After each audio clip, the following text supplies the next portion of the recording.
In this video we are going to be checking over this Canon AE1 35mm film SLR camera equipped with the FD 50mm f1.8 lens. This is the later style with the silver button.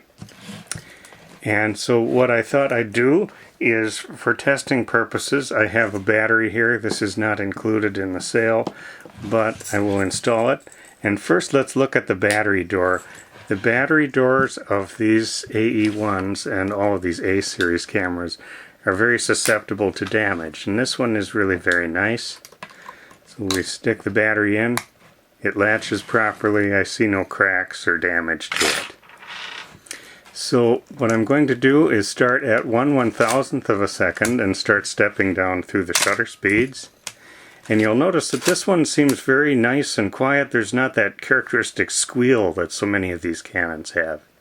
500th, 250th, 1/125th, 1/60th, 1/30th, 1/15th, 1/8th, 1/4th, 1/2, 1 full second, and 2 full seconds, and we can see that the lens is stopping way down here. I'm going to change the f-stop just a little bit so we'll see it to a different setting. Here's 2 full seconds. And then there's the bulb setting where it stays stopped down and the shutter open as long as I hold the button, and when I release it completes the cycle. Now the thing to check now is the self-timer, so let's set that by pulling this lever forward and pressing the shutter button. And now we can see there's a little red light flashing right there, and so we'll just wait for it to complete the cycle.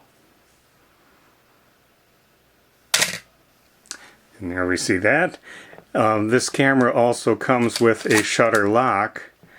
By pushing this lever back, now you can't accidentally push the shutter button in your bag or inadvertently, and to turn it on you just do that. The camera looks pretty nice. Here's the stop down preview button over here. It actually locks if you want it to lock, and that's working properly. Let's take the lens off here and look at that. Focus feels very nice and smooth.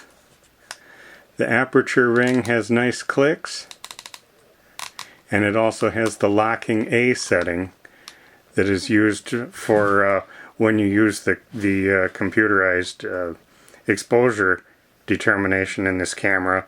It's a shutter priority camera, so by setting the aperture on the lens on the A setting, you can pick your shutter speed, and the camera will pick an appropriate lens opening, assuming that you're within range with the correct ISO value and everything, the lighting conditions.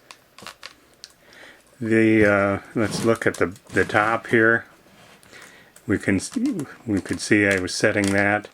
The ASA or ISO value you can set here by pulling up on this ring.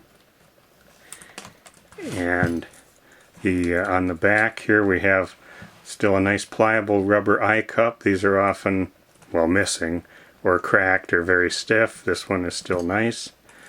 Let's open up the back by pulling up on the rewind knob. Flip the eye cup out of the way. Let's look at this rewind knob. It's got a nice metal crank. It's in good condition.